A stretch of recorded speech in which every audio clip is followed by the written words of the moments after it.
fokus. Siap. Tepuk tangan lagi sekali. 12 kayaknya. 12 ya. Oke. 12 ya. Oh iya, 12 ya. Mulai ayat 12 sudah. Kita baca sama-sama. 1, 2, 3. Esok harinya ketika orang banyak yang datang merayakan pesta mendengar Ya. bahwa Yesus sedang di tengah jalan menuju Yerusalem. Mereka mengambil daun-daun palem dan pergi menyongsong dia sambil berseru-seru. Bukan. Yang saya pinjam dulu adalah kitab. Maaf, saya enggak apa-apa sih. Oh, terima kasih sebentar. 12. Oh, ayat 23 kayaknya. Bentar. Maaf.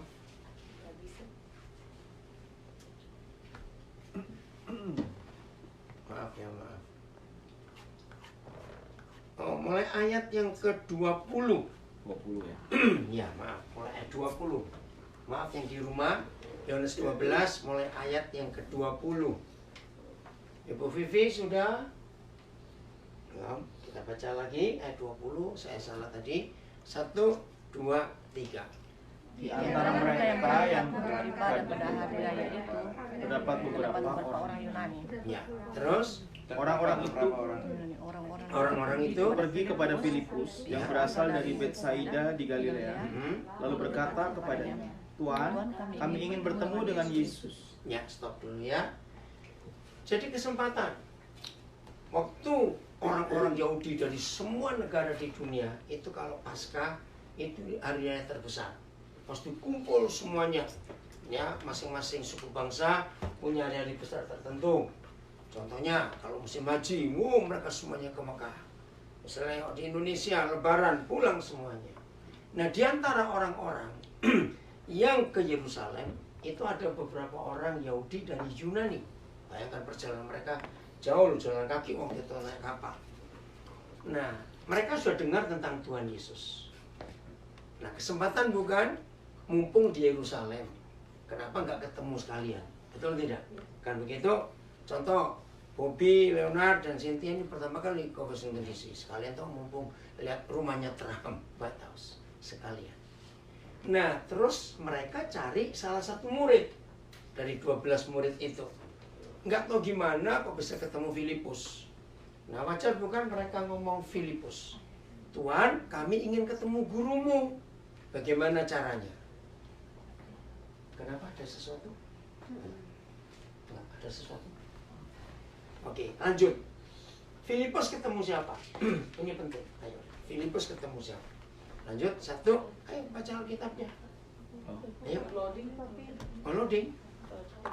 Filipus pergi memberitahukannya kepada Andreas. Nah, lihat ya, Filipus pergi memberitahukan kepada Andreas, terus Andreas dan Filipus menyampaikan pula kepada Yesus. apa yang disampaikan? Tetapi Yesus menjawab Nah, mereka. stop dulu. Ya. Jadi, sekarang ini bayangkan. Kita Filipus. Ya, didatangin orang-orang yang ingin ketemu guru kita. Nah, Filipus nggak mau sendirian, dia ngajak Andreas. Lalu mereka dua datang, menyampaikan. Sekarang kita buat drama dulu. Vi, sudah Vi? Ayo. Supaya nggak terputus, ini penting. Ayo. Saudara perhatikan, ini unik sekali kisah ini. Andreas dan Filipus menyampaikan kepada Tuhan Yesus. Ya. Kira-kira gimana penyampaiannya? Guru, ada orang yang mau ketemu. Betul tidak? Betul. Oh iya, oke. Nah, jawabannya panjang atau pendek sebetulnya? Tuhan Yesus jawabnya panjang atau pendek? Guru, ada orang mau ketemu. Ya, logikanya jawabannya panjang atau pendek? Pendek. Pendek. Ya, atau tidak? Oke. Silakan atau nanti. Tapi saudara lihat jawaban Tuhan Yesus panjang sekali. Coba baca apa jawabannya. Sampai kata terakhir. Itu berapa ayat itu? Udah baca Tapi semuanya? Tunggu, mulai ayat berapa? 23. 23. Fi, mana Alkitabnya? Ayo, semuanya ini penting, saudara. Ini penting Yohanes 12 ayat 23. Iya, Yohanes 12 ayat 23. Saya bisa bahasa Indonesia enggak? Ya, harus bahasa Indonesia. Ini mama papanya salah ini, enggak ngajar. Ya lo belajar dari anak-anak Vietnam. Luar biasa mereka. Ya, sampai berapa generasi di Amerika tetap mereka bisa bahasa Vietnam. Ayat 23. 1, 2, 3.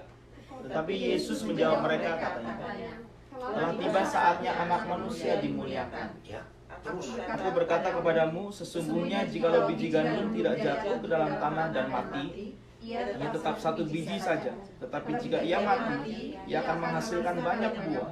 Terus. Barang siapa mencintai nyawanya, ia akan kehilangan nyawanya. Tetapi barang siapa tidak mencintai nyawanya di dunia ini, ia akan memeliharanya untuk hidup yang kekal. Terus. Barang siapa melayani aku, ia harus mengikut aku di mana aku berada. Di situ pun pelayananku akan berada. Terus. Barang siapa melayani aku, ia akan dihormati Bapa. Terus. Sekarang jiwaku terharu, dan apakah yang akan kukatakan? Bapa, selamatkanlah aku dari saat ini. Tidak, sebab untuk itulah aku datang dalam saat ini. Bapa, muliakanlah namamu. Maka terdengarlah dari suara dari sorga, aku telah memuliakannya, dan aku akan memuliakannya lagi. Orang banyak yang berdiri di situ dan sampai situ aja. Ayo jujur, kalau kita Filipus dan Andreas hanya tanya guru, ada beberapa orang Yunani pingin ketemu guru, terus jawabannya sepanjang itu, kita mau jawab apa? Ibu pendeta, makan dulu nggak apa-apa. Makan firman dulu. Oh. Loh, coba kalau kita jadi Filipus dan Andreas hanya bertanya guru, ada beberapa orang Yunani ingin ketemu, terus Yesus jawabnya sepanjang itu, pusing nggak? Ini kita diskusi sebentar. Kira-kira kita mau jawab apa? bingung. Bingung. Loh, ini mau ketemu atau tidak? Kok gue jadi curcol? Curcol. Ya boleh sampaikan itu bahasa anak muda. Serius nggak sih? Itu bingung loh. Ini luar biasa. Kenapa harus begitu panjang jawabannya? Tapi bersyukur kepada Bapa di surga, Roh Kudus menjelaskan hal yang gampang sekali. Ternyata maksud jawaban Tuhan Yesus, kayak ini sudah ada di Yohanes 12 ya. Jawaban Tuhan Yesus coba cari di ayat berapa yang ada kata satu biji gandum. Itu ayat berapa? Coba lihat satu biji gandum. Ayat 24. 24. Coba baca lagi 24. Jawabannya mau ditemui atau tidak justru di ayat 24. Yang di rumah juga kalau saudara ngikuti baik akan bingung dengan jawaban Tuhan Yesus panjang itu. Berapa ayat itu? Ayat 24 kita baca lagi karena itu jawabannya. 1, 2, 3. Aku berkata kepadamu, sesungguhnya jikalau biji gandum tidak jatuh ke dalam tanah dan mati, ia tetap satu biji saja. Tetapi jika ia mati, ia akan menghasilkan banyak buah. Nah, sekarang kita akan ujian. Ini S3 loh saudara. Nggak, makanya ini ujian. Ayo, saya sudah tolong saudara untuk menemukan jawabannya mau ditemui atau tidak. Itu di ayat 24. Ayo kita bongkar. Ayo, anggap aja kita di ruang kampus sekarang ini sedang kuliah. Ini luar biasa. Waktu Roh Kudus jelaskan itu saya bilang, Bapak dahsyat sekali. Sebetulnya sederhana. Cuma pengertian kita itu nggak sampai. Oke. Kalau Tuhan Yesus mengibaratkan dirinya itu seperti satu biji gandum. Dan dia harus mati ditanam. Betul? Lalu semua biji yang ditanam mati, dia tumbuh. Terus jadi pohon dan buah. Nangkap nggak? Jadi Tuhan Yesus bilang apa? Mau ketemunya gimana? Ayo, ketemunya gimana? Cuma iya atau tidak? Nanti atau sekarang? Tapi dengan ayat 24 ada rahasia. Ayo, saya sudah buka sedikit ini. Kalau biji gandum tidak mau jatuh ke tanah dan mati, maka dia tetap satu biji saja. Tapi kalau dia mati, maka dia akan tumbuh jadi pohon. Dan pohon itu akan buah-buah, dan buahnya buah gandum juga. Saya kasih waktu 1 menit lagi. Yang bisa jawab dapat hadiah, tapi beli sendiri. Jadi maksudnya dari perkataan itu akan terjawab bahwa mau nggak ini Tuhan Yesus Loh makanya, ditemui? mau temui atau tidak? Enggak, Lah enggak. Terus bagaimana cara mereka bertemu? nanti aja, tunggu aja gue mati dulu baru. Iya, terus? Oh, lihat buah-buahku itu. Wih keren, tepuk tangan Ibu Negara. Oh, ketemunya ngelihat dia. Bukan, ketemunya gini. 1 biji Aku gandum. dapat contekan katanya. Oh gitu, dari siapa? Mau kan? 1 biji gandum, kok belum ngomong? 1 biji gandum itu Yesus. Dia ditanam waktu kematian nanti tanggal 19 April. Berapa hari lagi ya? Cepat ini minggu depan. Kita akan Jumat Agung mengingat penderitaan dia mati. Hari ketiga dia bangkit. Dia jadi pohon gandum. Nah, di dalam butiran-butiran, dalam 1 buah gandum ada berapa banyak butiran biji gandum lagi? Dan itulah kita. Jadi jawaban Tuhan Yesus, sampaikan kepada mereka, Filipus dan Andreas, nggak usah cari aku repot-repot. Mereka akan lihat aku dalam hidupmu semuanya. Kok nggak ada yang amin? Amin. Betul? Dunia akan melihat Yesus lewat kita. Amin. Nggak harus cari Yesus jauh-jauh untuk apa. Maka itu, kalau kekristenan kita tidak sungguh-sungguh seperti yang Tuhan inginkan, kasihan dia. 1. Kedua, kasihan orang-orang yang merindukan Yesus, nggak akan pernah ketemu Yesus. Betul? Apalagi dia sudah naik ke surga. Saudara, ini konsep penting. Dalam 1 Petrus pasal 1, saya lupa 21 atau 22, dikatakan ketika kita ini menjadi percaya, kita ini dilahirkan dengan benih yang tidak fana. Masih ingat? Dan benih itu adalah firman. Nah, kita nanam biji apa saja, saya ulangi, kita menanam biji dari buah apa saja, nggak usah didoakan, nggak usah dijagai. Biarkan alam yang akan membuat bereaksi. Nanti akan tumbuh pohon seperti biji yang ditanam dan akan berbuah dari biji yang ditanam itu. Betul? Enggak pusing-pusing. Aduh, didoakan ya, kita doakan supaya ini jangan sampai, misalnya kita nanam biji mangga, jangan sampai keluar durian. Enggak mungkin. Ngerti maksudnya? Maaf, saya pakai ilustrasi ini karena banyak orang Kristen terlalu rohani, dikit-dikit berdoa. Ya, kalau sampai sesuatu itu benihnya, yaitu ya buahnya begitu. Siapa ngikutin minggu lalu ada viral di sosial media, saya itu lagi cari yang buat siapa. Adegan, ada orang Kristen ke toko, ke cafe shop. Ada yang lihat nggak? Oh iya. Nah, yang Oh, dia berdoa. Nah, dia berdoa. Iya. Begitu tanya, iya, mau beli kopi apa? Saya doa dulu. Loh, betul itu aneh. Benar. Udah? Oke, saya mau beli kopi, bukan teh. Oke. Mau robusta atau arabica? Saya doa dulu. Bertanya sama Tuhan ya. Iya, tanya Tuhan. Oh, gitu. Oh, saya mau robusta misalnya gitu. Robusta yang apa? Saya doa dulu. Akhirnya yang jual ininya capek gitu loh. Pada doa terakhir dia keluar, open diganti close, terus dia pergi. Loh, mana orangnya? Nggak usah beli, aku tutup. Itu ilustrasi film pendek. Kadang-kadang kita terlalu rohani. Apa-apa doa. Nggak salah. Tapi kalau motivasi kita doa karena ketakutan, nah itu salah. Ya. Sarana doa yang Papa beri buat kita itu adalah sarana, adalah jembatan, adalah formula, adalah ya inilah. Kita lihat di Amerika ada orang namanya Elon Musk. Itu luar biasa loh orang ini. Dunia mengagumi. Lihat tuh, dia mulai mikir yang jauh yang orang nggak pernah mikir. Bagus. Elon Musk. Of course Isaac knows him. Oke. Elon Musk itu orang hebat yang ciptakan mobil Tesla. Oke. Nah, jadi doa itu sarana, bukan alat, maaf, untuk memperalat Tuhan demi kepentingan kita. Setuju kalau saya mengatakan kalimat ini? Iya. Agama itu menjadikan doa alat atau tunggangan, ya, atau kendaraan untuk memperalat Tuhan.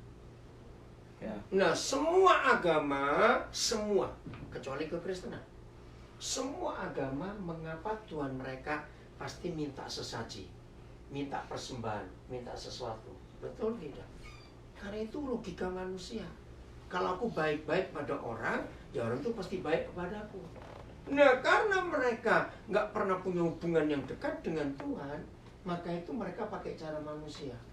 Maaf ya, saya tidak tahu kalau saudara pernah meneliti agama-agama nenek moyang kita. Bukan agama yang monoteisme ya, agama nenek moyang kita. Ternyata termasuk orang-orang Tionghoa. Hampir semua agama di dunia ini itu menyembah Tuhan yang jahat atau yang kejam. Kenapa? Karena mereka berpikir Tuhan yang baik itu sudah otomatis baik, gak usah dibaik-baikin. Tapi yang jahat ini perlu dibaik-baikin. Kalau tidak kita dihukum. Itu logika agama-agama suku, agama nenek moyang. Ngerti nggak maksud saya? Ya. Semuanya begitu. Nah, maka itu ketika Tuhan Yesus datang, dia merubah. Ingat di Lukas 11, tiba-tiba murid-muridnya bertanya, loh, kok kita nggak pernah diajari berdoa seperti seperti Yohanes Pembaptis ngajar murid-muridnya berdoa? Lalu mereka bilang, guru ajari kami berdoa. Itu luar biasa. Oh, kamu ingin minta aku ajar doa? Baik. Coba saudara baca dulu Lukas 11 ayat yang kedua. Atau ayat 1 dan 2 ya Lukas 11. Ini luar biasa. Maka tuh hari ini harus ada perubahan konsep doa dalam hidup kita. Bukan alat, maaf, untuk memperalat Tuhan. Betapa banyaknya kita salah doa. Tuhan, kami mau pergi, tolong jaga rumah kami. Ada nggak yang doa seperti itu? Lah iya. Nah kalau kita pergi untuk jaga rumah, dia nggak ikut kita dong. Itu kan aneh, maaf.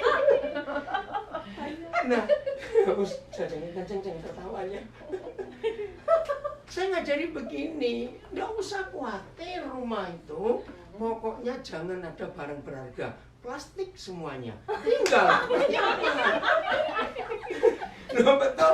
Kalau kita mau pergi dan rasa khawatir, berarti banyak harta bendanya di rumah. Ada Tuhan Yesus berkata, hai orang kaya, jualah hartamu bagi ke orang miskin. Pingsan pingsan. Nah itu. Loh betul tidak? Maka itu kalau ada orang Kristen doa gitu langsung saya tahu, oh hartamu banyak di rumah, maka itu minta Tuhan jaga. Itu kan memperalat Tuhan. Oke? Jadi satpam. Ya Tuhan jadi satpam. Udah ayat 1 dan 2 Lukas kita baca 1, 2, 3. Pada suatu kali Yesus berdoa di salah satu tempat. Terus? Nah, ketika ia berhenti berdoa, berkatalah seorang dari murid-muridnya, padanya apa katanya? Tuhan, ajarlah kami berdoa. Sama seperti yang diajarkan Yohanes kepada murid-muridnya. Ya, ayat 2 ini dahsyat. Jadi saya dahului, oh kalian minta aku ajar doa, baik. Kalau kamu berdoa, terus? Jawab. Apabila kamu berdoa, katakanlah. Kata stop. Katakan. Coba saudara teliti. Semua agama di dunia, kalau pemimpin umat lagi ngajak umat berdoa, itu nggak pakai kata-katakan, ucapkan, doa. Pernah sadar nggak bahwa itu beda? Ya. To tell and to say itu beda. Mana lebih akrab, mana lebih normal, mana lebih to say. Say it. Kalau kamu berdoa, katakan. Bukan ucapkan. Itu luar biasa. Hebat bukan Tuhan kita? Apa kata pertamanya? Bapak, stop. Kata pertama, jangan kecepatan. Ngajak pulang aja. Malu di sini. Kata pertama, ya musir berarti. Yang semua pulang. Papa, koma. Wah ini luar biasa. Pertama kali Roh Kudus ngajar saya ini, saya tuh menangis kayak anak kecil. Kenapa?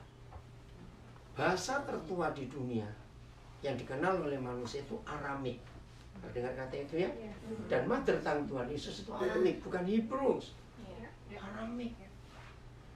Nah dari Aramik itu muncul bahasa Ibrani dan bahasa Arab, lalu bahasa yang lain. Abjad pertama adalah A. Ab. Itu Abba. Saya belajar dari kelompok linguistik di dunia gara-gara ayat itu. Ayo siapa ingat? Semua bayi, mau bayinya orang Itali, orang Amerika, orang Indian, orang Jawa, orang Ambon, orang Jerman, orang Batak, siapa saja. Abjad pertama yang keluar dari mulut bayi pertama kali itu apa? Abjadnya. Nggak ada bayi bilang B, D, S, P. Nggak ada. Saudara, lah di dalam linguistik itu diberitahu. Jadi bayi-bayi itu panggil Abba, Papa, Papa. Di situ saya belajar. Ya, kenapa di hampir semua kecelakaan alat-alat transportasi dan bencana alam yang lebih banyak selamat bayi atau orang gede? Nah, ayatnya ini. Ketika mereka dalam bahaya, nggak ada orang tahu. Panggil Papa. Dahsyat sekali. Jadi mereka sudah ngerti. Dan Papa memberitahu itu. Sehebat-hebatnya seorang ibu, seorang mama, ketika bayinya nangis, pasti mungkin. Karena kita nggak ngerti dia ngapain. Hanya Papa di surga yang tahu. Dan saya dapat jawabannya lewat Mazmur 8 ayat 2. Masih ingat? Dari mulut bayi-bayi dan dari anak-anak masih menyusu. Coba saudara buka ayat itu. Iya, engkau telah meletakkan dasar kekuatan karena lawanmu untuk membungkam musuh dan penendang. Pertama saya baca ayat itu, saya protes keras. Papa, sadis, saya bilang. Masa bayi diajak perang? Tapi ini rahasia yang luar biasa. Bayi-bayi adalah manusia yang paling dikejar bahaya dan gak bisa buat apa-apa. Betul tidak? Kita dikejar bahaya, kita bisa menghindar atau bagaimana. Bayi tidak. Jadi apabila kamu berdoa, katakan Papa, Abba. Itu luar biasa. Kalau Y? Kenapa? Y. Lain. Ya, bayi pasti A. Kenapa? Sesibon? Yesus. Lain dong. Belum ada waktu itu. Yesus yang baru, perjanjian baru. Ya, dalam lama Yehosua. Ya. Enggak, jadi Abba. Nah, terus unik. Satu kali saya dapat ilustrasi karena nerangkan ke anak-anak. Siapa pernah lihat filmnya Tom and Jerry? Ingat? Ingat? Si kucing siapa? Tom yang dikasih peluit sama Blue Dog. Pernah lihat gak episode Tom dikasih peluit sama Blue Dog-nya? Ya?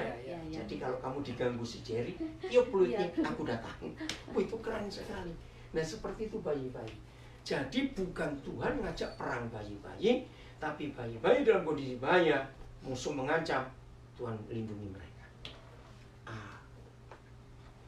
Nah, satu-satunya Tuhan di antara jutaan Tuhan di dunia yang mengajarkan pencipta alam semesta itu Papa, cuma Tuhan Yesus. Katakan amin. Tidak ada yang lain. Hanya Tuhan Yesus, Papa. Maka itu doa buat kita bukan alat untuk memperalat Tuhan. Setuju nggak saya katakan ini? Setuju.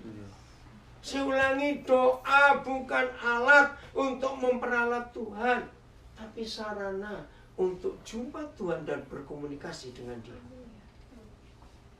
Sayang waktunya. Kalau saudara baca perjanjian lama, hampir nggak ada tulisan Musa berdoa, Abraham berdoa, Nuh berdoa. Itu hampir nggak ada. Daud pun nggak berdoa, tapi diskusi dengan Tuhan. Ya. Coba perhatikan. Kata doa dan sembahyang itu ada di agama. Tapi buat Papa di surga, enggak. Komunikasi, diskusi. Ada terjemahan yang salah dalam bahasa Indonesia. Coba buka Kejadian pasal yang ke-16 ayat 18. 18 ayat 16 saya kembali. Kejadian 18. Kalau saya nggak salah. Kejadian 18 ayat yang ke-16. Judulnya apa? Saya mau lihat dulu. Ya. Nah, ditulis doa syafaat Abraham untuk Sodom dan Gomora. Padahal Kalau saudara baca nanti di rumah ya, sampai habis perikop itu nggak ada satupun kata doa. Abraham diskusi dan tawar-menawar dengan Tuhan. Kenapa diterjemahkan doa syafaat Abraham? Ya memang logika agama seperti itu. Tapi dia nggak doakan diskusi. Bahkan saudara, kalau saudara lihat ayat 17, menarik loh. Tuhan itu bisa punya rasa bersalah kepada Abraham kalau dia punya rencana untuk ke Sodom, tapi nggak diajak Abraham nggak diajak diskusi. Itu luar biasa. Coba lihat ayat 17. Bacakan satu. Berpikirlah Nah, Tuhan, berpikirlah Tuhan. apakah aku akan menyembunyikan kepada Abraham apa yang hendak kulakukan ini? Nah, stop. Terus ya. Dia tuh ngomong sendiri. Aku mau ke Sodom. Masa aku diem-diem aja? Masa aku nggak ngajak diskusi sahabatku ini? Wih, saudara, itu luar biasa. Saya tanya begini. Kalau toh Tuhan nggak ngajak diskusi Abraham, Tuhan nggak menghargai Abraham tentang rencananya, apakah derajat Tuhan akan turun? Enggak. Tapi ini yang tertulis di 1 Korintus 3:9, bahwa kita ini teman sekerjanya. Amin. His co-workers. Kalau kita teman sekerja, partner, posisinya sama, nggak ada beda loh. Ini luar biasa. Maka itu saya ulangi lagi. Betapa rindunya Tuhan Yesus dikenal oleh dunia. Bukan lewat agama Kristen. Bukan lewat hidup pendeta, hidup orang Kristen sekedar ke gereja. Tapi hidup kita murid-muridnya yang harus jadi biji gandum seperti dia sendiri. Itu kerinduan Tuhan. Dan untuk bisa menjadi seperti dia, dengar ya, untuk bisa menjadi seperti dia, bukan pakai cara agama atau ritual, maafkan saya. Terus gimana? Gampang, anak kecil aja tahu. Untuk kita bisa seperti teman kita, cuma perlu bergaul. Amin kan? Bergaul. Betul? Dalam bergaul itu pasti ketularan nggak? Lihat anak-anak kita, siapa pernah perhatikan? Saya pernah buat riset tentang anak-anak yang mau TK atau playgroup. 4 hari saja mereka sekolah sudah pulaan kata-kata yang aneh-aneh. Betul nggak? 4 hari saja, nggak usah lama-lama. Cepat nyerapnya pergaulan itu. Betul? Kemarin dalam perjalanan pulang dari ibadah, Pastor Aldo Sihaan saya satu mobil dengan mereka. Lah, anaknya Eden, umur berapa Eden ya? 2 tahun lebih. Iya. Saya tuh kaget. Di mobil itu dia bisa cerita ada 9 teman sekolah minggunya. Dan yang saya kagum, dia nyebut nama orang tuanya. Hah? Ini anaknya. Terus papanya ini. Duh, hebat sekali. 2 tahun lebih. Itu luar biasa. Itulah teman. Saudara, jadi lagi sekali, untuk supaya kita jadi biji gandum yang sama seperti biji gandum yang pertama yang sudah mati tapi bangkit lagi, kita nggak perlu syarat macam-macam. Bergaulah dengan dia. Maka itu kata Papa. Jelas ya? Coba baca Kejadian 5 ayat 22 dan 24. Inilah 2 ayat yang penting sekali untuk kita kenal dalam hidup kita. Kejadian pasal 5 ayat 22 dan 24.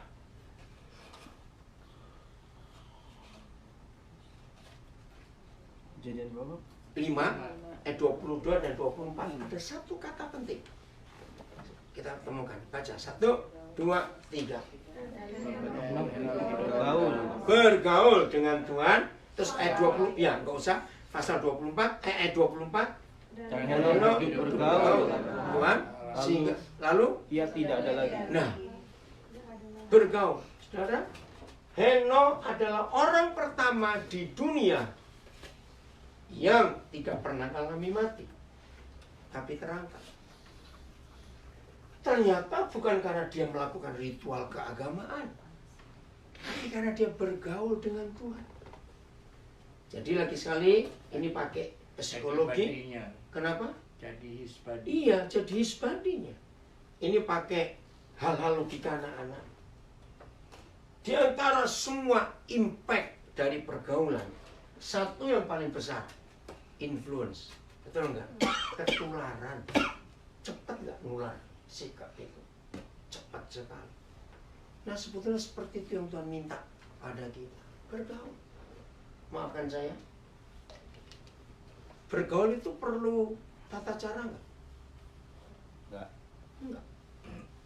Maka itu izinkan saya ngomong kalimat ini. Orang yang beragama, agama apa saja, termasuk agama Kristen, pasti nggak bisa bergaul dengan Tuhan. Kenapa? Nah, karena banyak aturan. Contoh maaf ya, maaf lagi sekali maaf. Jangan mikir macam-macam, tapi ini fakta. Lihat berapa agama di dunia, untuk jam sembahyangnya itu nggak cuma jamnya, menitnya diatur, detiknya pun diatur. Ngerti nggak maksud saya? Detiknya aja diatur. Nggak boleh kelewat, nggak boleh kecepatan. Sampai segitu ribetnya untuk mau ketemu Tuhan saja. Maka itu ketika Tuhan Yesus datang, dia merevolusi agama di dunia ini. Dengan kalimat, apabila kamu berdoa, katakan, bukan ucapkan. Papa. Papa. Itu dahsyat sekali. Seakrab itu. Seakrab itu. Maka itu Tuhan minta kita bisa bergaul dengan dia.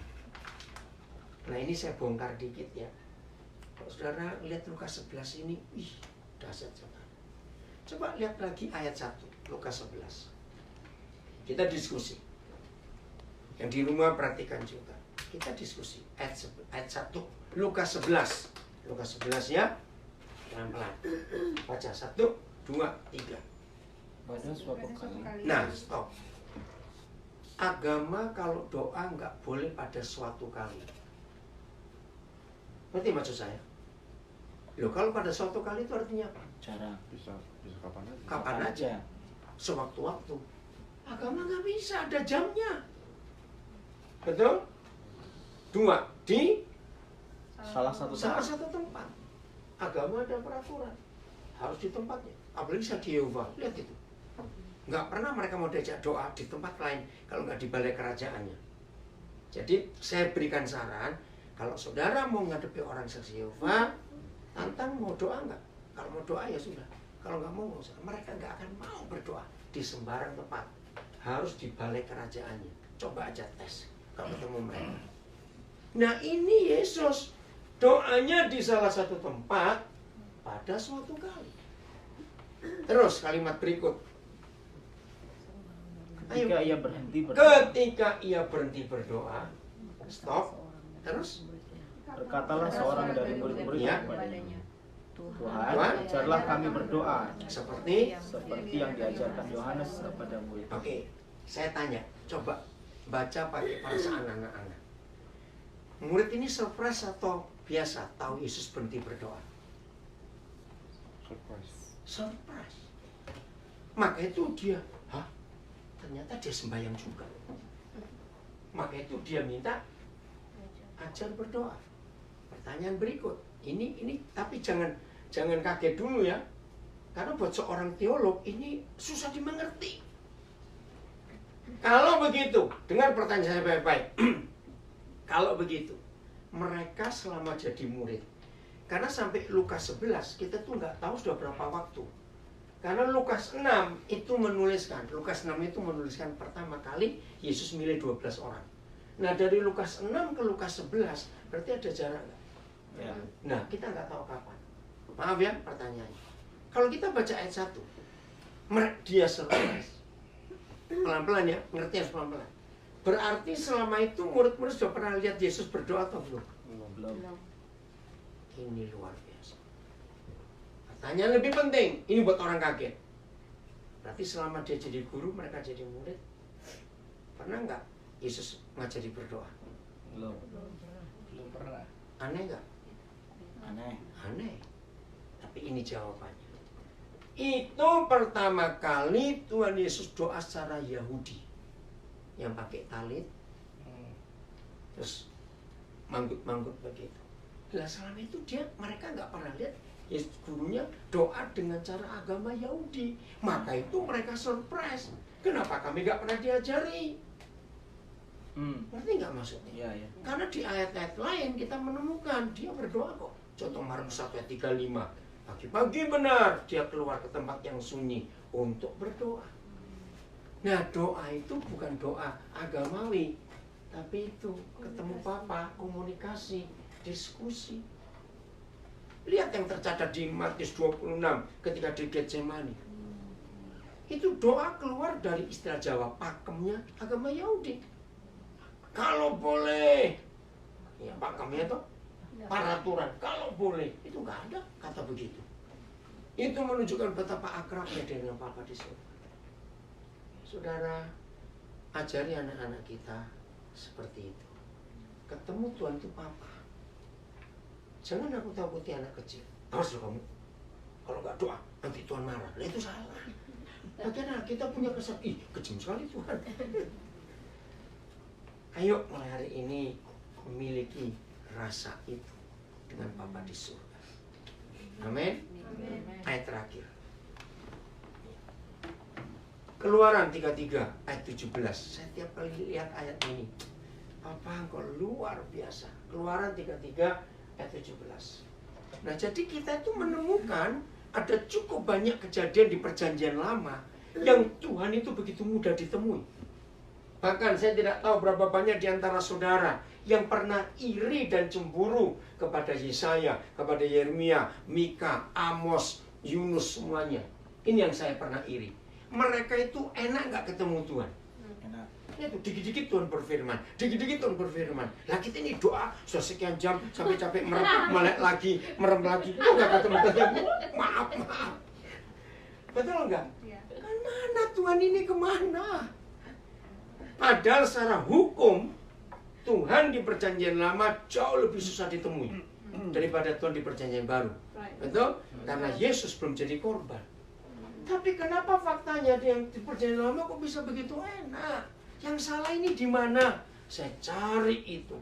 Ternyata kata Papa ini tadi. Kita nggak bisa seakrab anak ketemu papanya. Kita dihantui oleh peraturan, oleh ritual. Oke? Baca. Keluaran 33:17. 1, 2, 3. Firmanlah Tuhan. Nah, lihat ini. Saudara, ini kata penting, kalimat. Berfirmanlah. Coba lihat. Abram. Ini ya, kalau ada orang belajar antropologi, tanya mereka. Wih saudara, antropologi itu mengakui satu-satunya bangsa di dunia yang tahu asal-usulnya dari satu titik, yaitu satu orang, cuma Yahudi, dari Abraham. Itu keren sekali. Tidak ada bangsa manapun di dunia yang tahu asal-usulnya. Ngerti nggak? Orang Indian kita nggak tahu dari mana asal-usulnya. Orang Jawa juga nggak tahu. Maka itu waktu Anies Baswedan pertama kali dilatih jadi gubernur ngomongnya harus orang Indonesia asli, ditertawakan orang. Orang Indonesia asli itu monyet. Belum betul nggak? Itu kalau moto asli. Belum, maaf. Siapa yang asli? Nggak ada. Ngerti nggak contoh ini? Maka itu kalau mau cari yang tahu asli satu itu Yahudi. Dari Abraham. Kenapa mereka spesifik? Karena Abraham. Berfirmanlah Yahweh kepada Musa. Berfirmanlah Yahweh kepada Daud. Berfirmanlah. Nah, jadi pertama kali Tuhan berfirman kepada Abraham. Betul? Ya. Disuruh apa? Pergi. Saya mau tanya. Waktu Tuhan berfirman itu kepada Abraham, Abraham sudah tahu nggak ini siapa? Belum. Karena dia masih penyembah berhala di tanah Ur. Ini luar biasa, saudara. Saya tuh mikir gini, tolong ya dengerin. Kalau saudara kenal seorang pendeta yang luar biasa, ya. Malam ini Tuhan bilang, hai anakku, besok kamu ke International Airport, EID ya. Bawa keluargamu. Tanya pergi kemana Tuhan? Jangan tanya, berangkat dulu. Saya tanya, pendeta ini pergi atau mikir dulu? Mikir dulu. Mikir. Loh ini Abraham enggak loh saudara. Maka itu kalau saya belajar gini, jadi yang sungkan Tuhan hari itu. Ih, ini berangkat bener orang ini. Ngerti enggak? Kok berangkat ini orang? Enggak tahu yang nyuruh siapa. Jujur-jujuran ya. orang yang kenal baik kepada kita, orang kaya sekalipun, nyuruh kita tinggal ke Washington, pokoknya ke airport dulu besok, mau kemana jangan tanya. Ayo pergi, enggak. Belum tentu. Pasti enggak sebelum tentu. Suruh kemana? Jangan tanya. Bayangin, enggak boleh tahu loh. Suruh kemana? Berarti berfirmanlah Tuhan kepada Abraham. Izinkan saya ngomong kalimat ini. Berbahagialah setiap kita. Sebelum kita mulai sesuatu, harus mulai dari Tuhan dulu. Berfirmanlah Tuhan.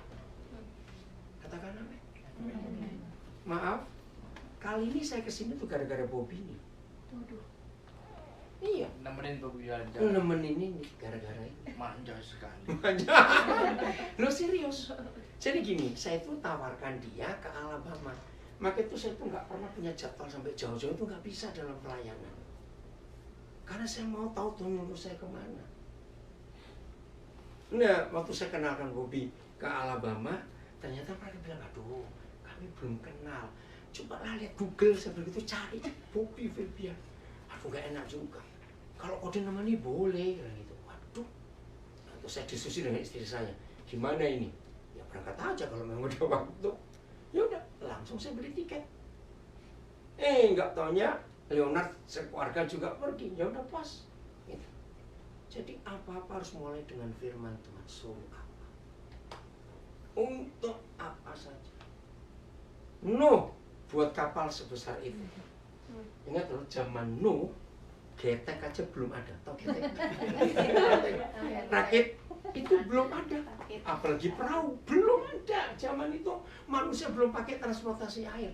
Tiba-tiba Tuhan ngomong buat kapal Nuh segede ini. Ayo kira-kira kalau Nuh orang Betawi dia tanya itu karedok apa? Tapi si kapal kan nggak ada. Nggak pernah lihat Nggak ada bentuknya. contohnya. Nggak ada contohnya. Terus kasih ukuran lagi, gede loh. Yang dibawa bukan cuma nyamuk dan kelinci. Ingat itu. Ada jerapah, gorila. Aduh. Itu dahsyat. Berfirmanlah Tuhan kepadamu. Nah ini masalahnya. Jangan tersinggung. Kalau kita bertemu Tuhan, kita yang sering nyerocos duluan. Ngaku, ya atau tidak? Nyerocosnya ngawur lagi. Memberitahu Tuhan, melaporkan, menyuruh. Untung Tuhan gak tersinggungan. Ya udah, ketika setelah kita nyerocos panjang-panjang dan Nama Yesus, amin. Tuhan mau jawab, kita bilang anak ini kemana? Ngerti gak ilustrasi itu? Seringkali Tuhan tuh gitu dengan kita. Terus kamu tadi ngomong dengan aku suruh apa? Terus kamu kemana sekarang? Maaf. Kita banget ya. Oh ya gitu, oh kita banget. Maka itu kita nggak pernah. Kenapa? Kalau malam-malam kan ya. Amin. Ayo, terus tidur. Mendingan ketawa di sini, di Indo kan nggak boleh ketawa. Oh iya, jangan begitu, di nggak boleh ketawa. Ada yang tersinggung nanti. Saudara, hari ini ubah konsep kita. Amin. Amin. Perlu nggak sih Tuhan diberitahu? Lalu saya tanya, perlu nggak Tuhan dikasih tahu? Enggak, dia sudah tahu. Bahkan Pemasmur berkata, sebelum kita ngomong apa dia sudah tahu. Maka itu ngapain banyak-banyak ngomong kalau berdoa.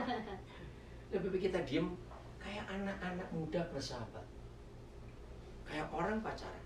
Secara normal orang pacaran itu nggak banyak ngomong, mbak lihat-lihatan. Awas kalau nggak pernah muda ya. Begitu. Nah, apa itu maunya kita bergaul dengan dia. Amin. Mulai hari ini ambillah sikap, biar Tuhan mulai bicara dulu. Jadi sebelum kita buat apa-apa, kita tunggu dia mau ngomong apa kepada kita. Selalu begitu. Udah? Nah, lihat apa firmannya terus. Masih ayat 17. Berfirmanlah Yahweh kepada Musa. Dia jadi Tuhan dulu. Apa? Juga hal yang telah Ya. kau katakan ini akan kulakukan. Stop. Ayo. Cepat masuk sini nggak apa-apa.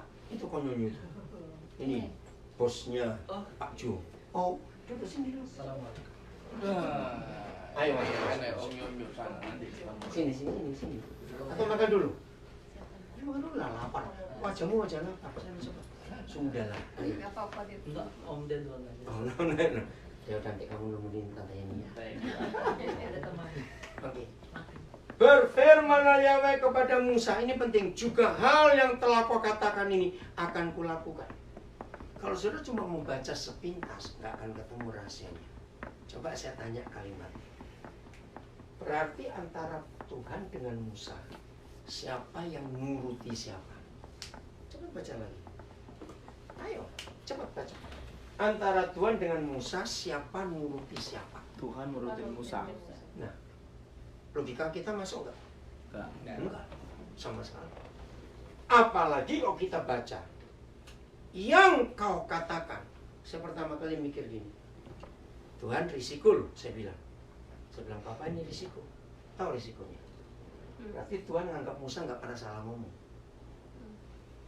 Lihat atau tidak? Ya. Ini kan bahaya. Dan setiap janji Tuhan itu berlaku kekal. Katakan amin. Amin. Lo ya atau tidak renungkan, ini dahsyat juga hal yang telah kau katakan Musa akan kulakukan. Wih, saya bilang ini luar biasa. Dan lebih penting lagi, tidak ada kata juga hal yang kau doakan. Enggak, saudara. Kau katakan. Ingat kembali Lukas 11 ayat 2 tadi. Bagaimana permulaan kita? Kalau berdoa, katakanlah, bukan ucapkan. Itu luar biasa. Jadi saya tanya, sebagai manusia, Musa bisa salah ngomong nggak? Bisa. Tapi Tuhan jamin. Saya tanya lagi, Papa, bukan saya mau macam-macam, cuma saya ingin belajar. Siapa sih nggak pengen kayak Musa, asal ngomong diturutin loh? Lo betul nggak? Mau nggak? Terus saya tanya, mau nggak? Kalau nggak mau sombong gitu aja.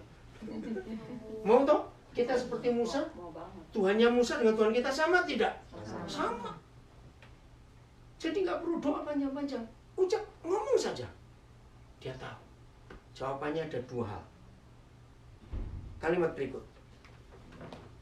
Setelah juga apa yang kau katakan akan kulakukan? Nah, stop. Kata karena. Kalau ada kata karena menuju apa? Exodus 33 verse 17. Ayo, kalau ada karena menunjukkan ini alasannya. Mengapa Tuhan bisa nuruti kata-kata Musa? 1, karena angkat cepatan. Engkau telah mendapat kasih karunia di hadapanku, favor. Luar biasa. Maka itu saudara, carilah favor Tuhan. Amin. Perkenanan Tuhan. Dengar. Bisa nggak kita dapat perkenanan karena kita suap Tuhan dengan ritual agama kita? Sama sekali. Apalagi dengan uang kita. Jangan coba-coba. Karena engkau telah mendapat kasih karunia di hadapanku. Terus, yang kedua, yang pertama. Dan, baca dan, ini penting. Aku mengenal engkau. Bahasa Inggrisnya bagus. I know you by name. Nah, pertanyaannya, kira-kira kapan, tahun berapa, bulan berapa Tuhan akan berkata kepada kita masing-masing, cukup Jo, aku kenal kamu. Cukup Vi, aku kenal kamu. Kapan kira-kira Tuhan akan ngomong begitu kepada kita? Jawabannya bukan syaratnya nomor 1 sampai 23. Kebanyakan. Enggak, syaratnya cuma 1. Kondisikan hati kita sedemikian rupa sampai Tuhan berkata, cukup, aku kenal kamu sekarang. Kondisikan hati. Iya. Itu artinya, ya, itu cuma Tuhan, kita dan Tuhan yang tahu. Sangat dekat. Sangat dekat ya. Jadi Karena sudah tahu lagu. iya, ya itu bergaul tadi. Coba kita kembali ke masa muda. Teman kita bergaul, kalau ada rahasia kita mau sampaikan, itu cuma pakai kode loh. Ayo, yang orang muda ingat gak? Pakai kode, betul nggak? Kode ini lupa. Ini masih muda. Masih muda. Masih ingat. Ngerti gak maksud saya? Maka itu nih ya, kalau anak-anak masih muda, mama papa bingung. Kamu tuh ngapain? Rahasia kan gitu bilangnya. Cuma ada kodenya di antara mereka 2 yang tahu. Nah, kondisi ini yang kita masing-masing tahu. Tapi kondisi yang paling Tuhan suka adalah nurut. Betul? Jadi sebelum Tuhan menemui Abraham, Tuhan udah baca dulu, orang ini pasti nurut gak bantah. Saya sering memberi contoh Maria. Kenapa Tuhan pilih Maria? Ya karena Tuhan tahu hatinya ini nurut. Coba bayangkan kalau Gabriel nggak disuruh jelasin. Gabriel, mulai besok kamu turun ke dunia, cari gadis yang mau menikah, mau hamil sebelum nikah. Tapi nggak tunjuk Maria dari Nazaret. Kira-kira Gabriel waktu berapa tahun naik turun dunia. Hei, gadis-gadis yang mau hamil sebelum nikah. Ayo sini. Ya nggak ketemu seharian. balik ke surga lagi, besok turun lagi. Capek. Ngerti nggak ilustrasi itu? Kenapa langsung tek Maria? Karena Tuhan tahu hati anak gadis ini. Nah ini loh jawabannya. Kira-kira kapan Tuhan menemukan hati kita setaat ini? Sehingga Tuhan nggak banyak ngomong dengan kita, nggak banyak ngomong. Nah itu artinya kondisikan, tergantung kita. Seberapa jauh kita mau taat. Betul? Loh, ya atau tidak? Amin. Ya, Amin. amin. Ini rahasia Tuhan yang luar biasa dalam hidup kita. Aku kenal kamu, aku kenal kamu. Luar biasa. Oke? Bagian terakhir. Apa itu kasih karunia? Kan kita harus cari dong. Ternyata jawabannya ada di ayat 16. Coba lihat ayat 16. Jawabannya ada di ayat 16. Apa itu kasih karunia? Luar biasa. Papa, mulai hari ini tolong kami semua untuk hidup dalam kebenaran. Kami mau bergaul dengan Papa. Kami nggak mau doa sebagai alat untuk memperalat Tuhan. Enggak, Tuhan, dalam nama Yesus. Sudah? 1, 2, 3. Dari manakah gerangan akan diketahui bahwa aku telah mendapat kasih karunia di Nah. hadapanmu? Ini unik, saudara. Musa itu sudah tahu karena dia itu dapat kasih karunia. Maka itu dia tanya, gimana gerangan bahwa aku dapat kasih karunia? Terus apa aja? Ya, ini Yakni Aku dengan nah, umatmu stop ini. dulu. Ini yang luar biasa. Tuhan tidak bisa berkenan pada orang egois dan orang pelit. Catat. Mikir. Saya ulangi, Tuhan tidak bisa punya favor kepada orang pelit dan orang egois. Dari mana saya tahu? Lihat kalimatnya. ya katanya yakni dengan orang Nah, ini. yakni aku Ya, dan umatmu ini. Saudara, Papa selalu mencari di antara kita. Don't ever come to him alone. Jangan pernah menemui Tuhan sendiri. Selalu bawalah orang lain. Tadi siang kami lunch di Lancaster. Saya belum cerita ini pada sebagian besar. Saya ajak satu anak muda, papanya Amerika, misionaris di Sulawesi Tengah. Nah itu dia lahirnya di Poso. Ibunya orang Jawa dari Salatiga. Waktu kita doakan Ahok itu tahun berapa ya? Atau Ahok 2 tahun lalu. 2 tahun lalu ya. Nah saya diundang untuk doa khotbah di IBC, apa ya, Indonesian Bethel Church, International Bethel Church di Philadelphia di Broad Street, gerejanya Pendeta Veritasi. Selama saya khotbah, saya lihat anak ini yang tadi siang kami ketemu, tapi mukanya itu marah. Waduh, Roh Kudus, selama saya khotbah, Roh Kudus bilang, kamu temui anak itu, selamatkan jiwanya. Marah betul wajahnya itu. Nah, setelah saya khotbah, saya tanya Pak Veritasi, karena di belakang belum selesai ibadahnya. Pak Ferry, yang duduk pakai baju itu sebelahnya ibu, baju itu siapa? Nggak tahu loh Koden. Loh, berarti bukan jemaat sini. Bukan. Wah, dari mana ini? Jadi saya nggak bisa tanya.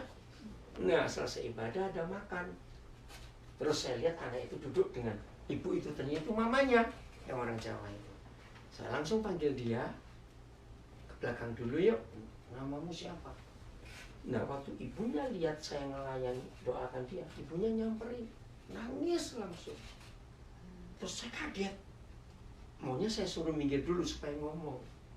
Terus ibunya bilang, sorry ya, mama, sorry. Loh kenapa? Jadi ibunya ini dengar, sudah lama ada pengen ke gereja Indonesia, di Lancaster nggak ada. Nah kebetulan dekat Lancaster Philadelphia. Nah satu-satunya bisa ngantar dia, anaknya ini nyetir mobil, tapi terpaksa. Dia tuh nggak suka ke gereja. Tapi malam itu Tuhan jamah dia. Nah, yang lebih kaget lagi ibunya. Dikira saya tahu latar belakang mereka. Saya bilang, enggak ibu, saya nggak kenal. Baru ketemu hari ini. Iya, anak ini mau bunuh papanya. Nanti saya tunjukkan foto-fotonya. Kenakalan dia waktu. Wih, saya kaget. Waktu ibunya pulang, dia cerita semuanya. Tuhan pulihkan dia. Saya ajak dia ke Indonesia, maaf saya cuma jatuh, saya bayari tiketnya. Saya ajak dia ke Papua. Wah, hidupnya dipulihkan.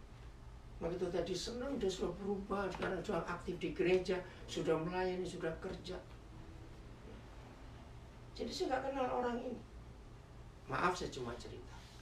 Jadi dalam hidup kita, biasakan ada someone di samping kita. Katakan amin. Amin. Aku dan siapa? Aku dan siapa? Tadi ini selama Bobby muji Tuhan, saya tuh lagi ada orang kemarin pagi yang ngetik WA saya, selamat pagi Pak.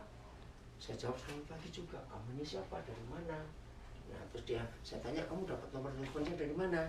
Dia bilang dari sosial media. Wih, keren juga. Nah terus sambil itu saya tanya, Roh Kudus, anak ini kenapa? Roh Kudus bilang anak ini putus sekolah. Dia tuh pengen sekolah. Oh iya. Saya langsung tembak. Kamu kenapa berhenti sekolah? Dia kaget lagi. Nah, ini saya pulang Indonesia, saya urus dia untuk meneruskan kuliahnya di mulai semester depan ini. Saudara, semulai hari ini selalu ada siapa? Coba baca lagi kalimat itu. Belum habis ya, masih. Sebentar lagi. 1, 2, 3. Aku dan baca lu. Umat 16. Aku Dan dengan umatmu ini, terus bukankah karena engkau berjalan bersama-sama Nah, bukankah dengan karena kami? engkau berjalan bersama kami? Stop dulu. Apa bedanya kami berjalan bersama Tuhan dan Tuhan berjalan bersama kami? Beda loh saudara. Coba bedanya. Tuhan berjalan. Ya kan firmannya karena engkau berjalan bersama kami. Ya. Bukan yang sering kita ucapkan kita berjalan bersama Tuhan. Bedanya. Bedanya Tuhan ngikutin kita. Nah, berarti lebih kuat kalau Tuhan berjalan bersama kita. Lanjut. Ayo terus cepat. Sehingga kami, Sehingga kami, ada kami, bukan aku, ya. aku dengan umatmu ini Nah, kami itu aku dan umatmu dibedakan dari segala bangsa yang ada yang di muka bumi. Nah, udah itu jawaban.